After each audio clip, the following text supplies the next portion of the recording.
Biden'da telefonda görüştü demiştik. Detayları senden dinleyelim lütfen. Şimdi Biden Delaware'deydi. Normalde pazartesi gününe kadar orada kalacaktı ama acilen dönüyor demiştik.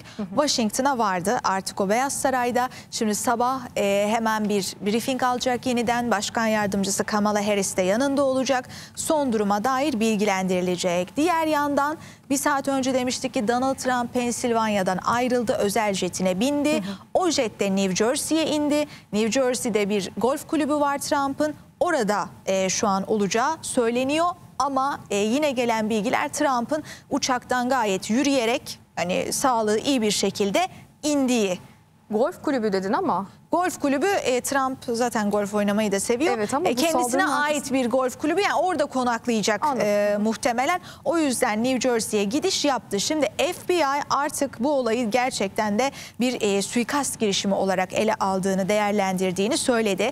Saldırganın erkek olduğunu biliyoruz. 20 yaşında olduğunu biliyoruz. Pensilvanyalı olduğunu biliyoruz. Ama tam olarak ismi resmi olarak açıklanmadı.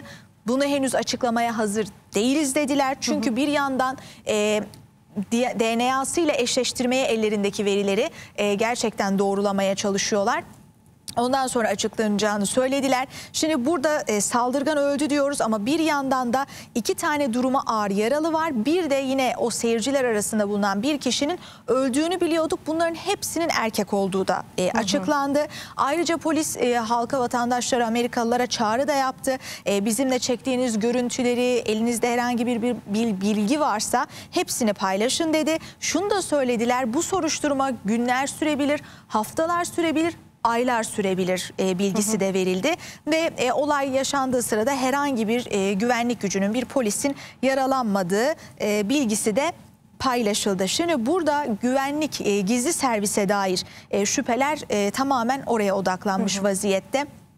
Çünkü 2015'ten bu yana Trump'ın güvenliğini gizli servis sağlıyor. Hatta son dönemde de güvenliğinin daha da aslında artırıldığı söyleniyor. Ancak bu 1981'den bu yana ilk kez bir ABD başkanı ya da eski bir ABD başkanına yönelik bir suikast girişimine tanıklık ediyoruz. O yüzden de ekrana verdiğimiz o görüntüler, kayda geçen görüntüler Amerika için artık tarihi olarak niteleniyor ve bundan sonra da seçimin kaderini belirleyecek olay olarak niteleniyor. Şimdi Amerika'da yapılan son anketler zaten aslında Trump'ın yanındaydı. Trump'ın yanındaydı. Bir yandan da siyasi şiddetin de giderek arttığını gösteriyordu. Son yapılan anketlere göre her 3 Amerikalı'dan ikisi zaten diyordu ki biz bu şiddete dair endişeliyiz. Dolayısıyla bu şüphelerinde haklı çıkmış oldular. Şimdi dikkat çeken aslında bir veri daha var.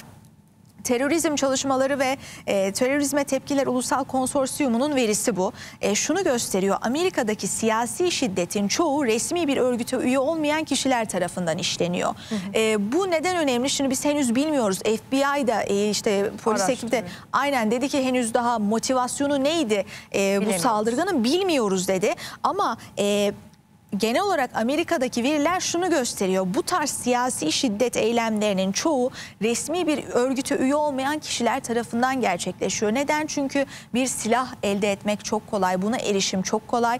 İnternet üzerinden ya da bu tarz aşırılıkçı görüşlere sahip olan kişilerin birbirleriyle iletişime geçmesi, örgütlenmesi çok daha kolay. Bunların hepsinin etkili olduğu söyleniyor. O yüzden de bu saldırının aslında Amerika'da zaten hali hazırda siyasi şiddet arttığı bir dönemde gerçekleştiği söyleniyor. Şimdi Eda, az önce sen de belirttin. Saldırgan 20 yaşında dedik, Pensilvanyalı dedik. Şimdi iddia, öyle ki iddia olarak altını çizeyim, Thomas Matthew Crooks adında biri olduğu söyleniyor. İddialar bu yönde. Hatta gelen fotoğraflar da var saldırgana dair ama şu an teyitli bilgi olmadığı için paylaşamıyoruz biz de. Şöyle ki açıklamalara da bakalım.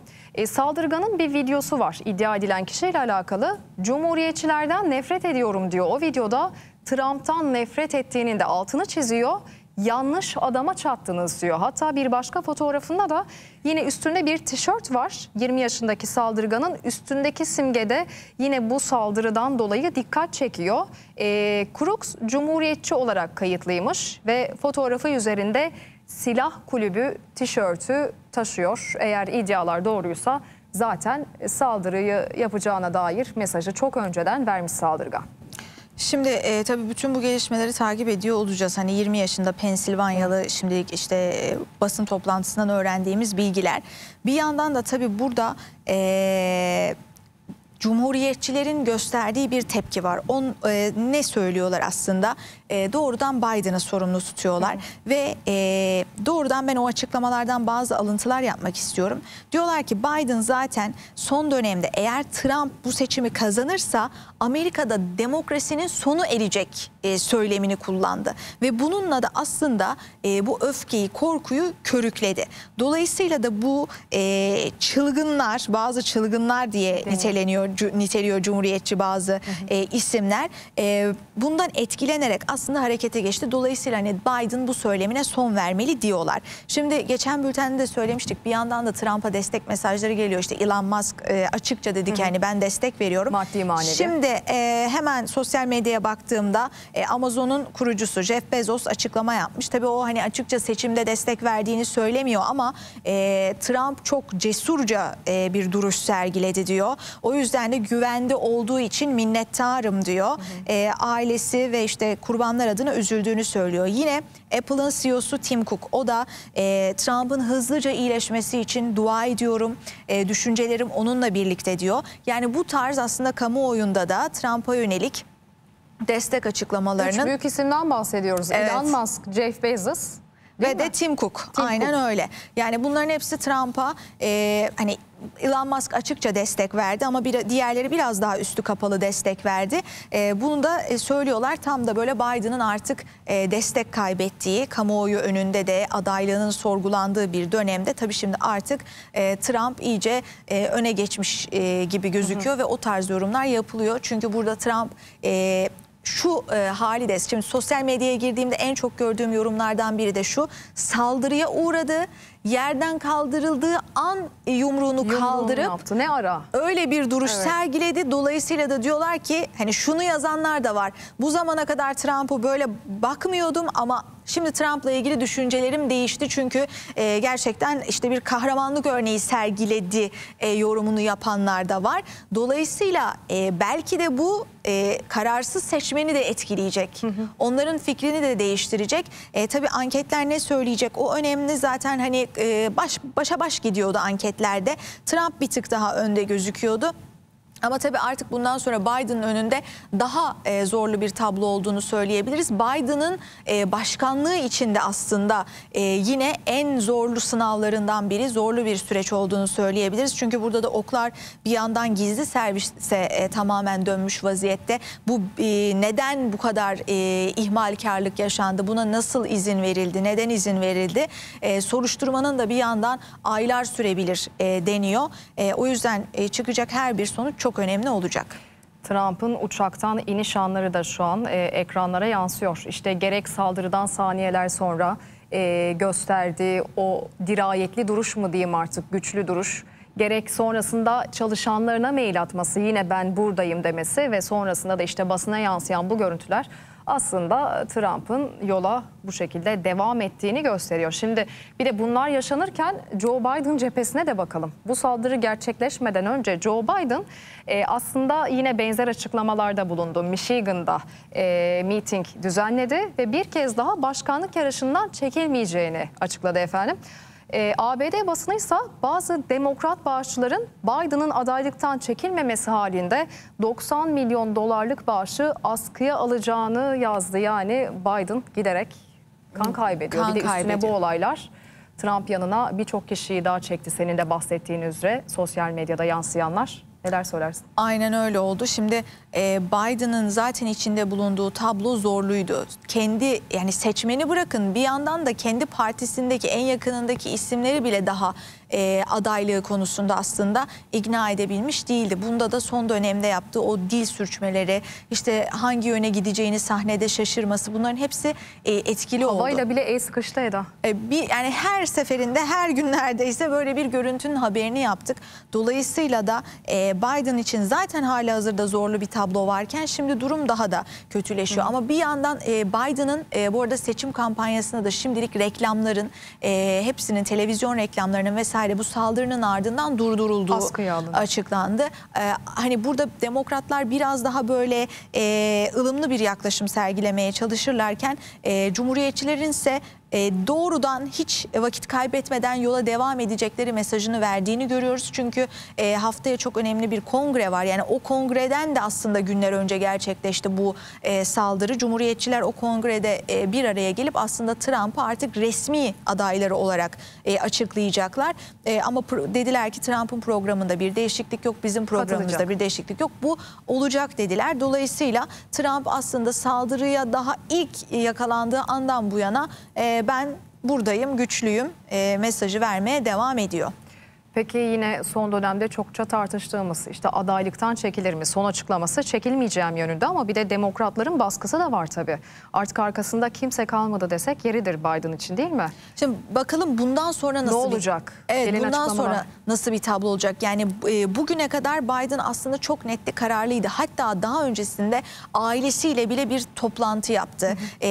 Çünkü hep şu söyleniyor. Biden'ın fikrini değiştirebilirse sadece First Lady Jill Biden değiştirebilir, o ikna edebilir. Ya da Barack Obama, hani eskiden omuz omuza çalıştığı, eskiden Obama'nın başkan yardımcılığını üstlenmişti Biden. Hani bu iki isim öne çıkarılıyordu. Ama orada da ailesiyle bir araya geldiği toplantıda da hem eşinin hem de özellikle oğlunun burada Biden'ı yarışmaya devam etmelisin diye hem fikir olduğu bu toplantının ardından da Biden'ın bu kararı aldığı söyleniyor. Dolayısıyla Biden en başından beri aslında tartışmalar olurken hep diyor ki ben devam edeceğim, ben yeterliyim. Hatta şunu söylüyor, evet benim yaşım ileri ama aslında bu benim ne kadar deneyimli olduğumu. Sadece 3 yaş fark var ve eski başkan da Trump'tı.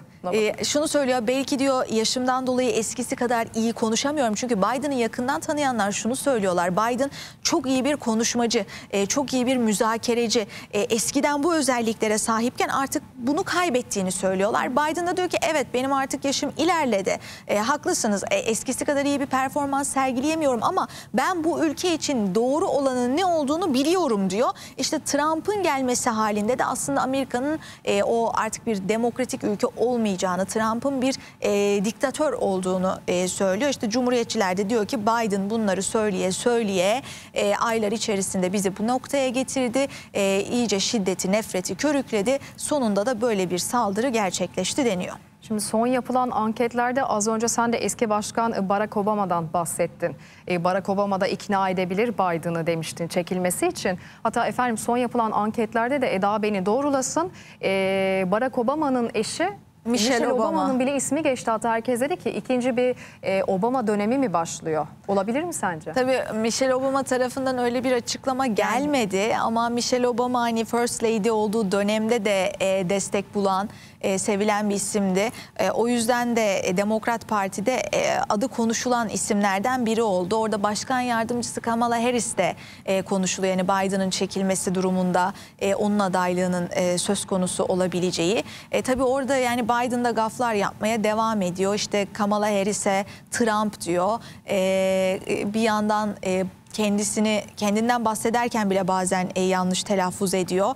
O yüzden de hani zaten zorlu bir durumun içerisindeyken şimdi tamamen Amerika'nın bir cidden siyasi kaosa sürüklendiği bir süreç. Bir yandan da hani Biden'ın önünde sadece seçim gündemi yok. Biden bir yandan Ukrayna'daki savaşta işte Zelenski'ye destek devam diyor. Müttefiklerle bunun için uğraşıyor. Bu olay yaşanmasaydı NATO Liderler Zirvesi'ni konuşuyorduk şu an.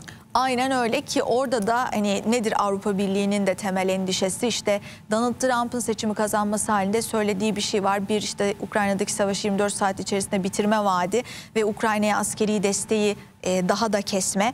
Böyle bir senaryo aslında Avrupa Birliği'ni de endişelendiriyor. Tabii. Çünkü Amerika'nın askeri desteği azaltması halinde Avrupa Birliği'nin üstünde çok büyük bir yük olacağını biliyoruz. Dolayısıyla uluslararası siyasette de bütün dengeleri etkileyecek bir seçim. O Biden da sadece hem bu saldırı girişimini, bu suikast girişimini aydınlatmakla uğraşmayacak, bir yandan da ajandasında hem Ukrayna'da devam devam eden savaş, hem İsrail'in Gazze'deki katliamı ki Biden bu noktada da İsrail'e verdiği destek nedeniyle, izlediği politikalar nedeniyle çok ciddi şekilde eleştirilerin hedefinde, Demokrat Partilerin isimlerinde eleştirilerinin hedefinde. Çünkü hep nasıl bir tablo çizdi Biden? Benim kırmızı çizgilerim var dedi. Aslında Netanyahu'yu kameraların önünde eleştirdi ama daha sonra hep o kırmızı çizgilerin aşılmadığını Arka savundu. planda da yardım etti. Hatta kimi zaman bakın ben bomba sevkiyatlarını dondurdum dedi. Sonra o bomba sevkiyatları Gazze'de katliam devam ederken yeniden başladığı haberi geldi.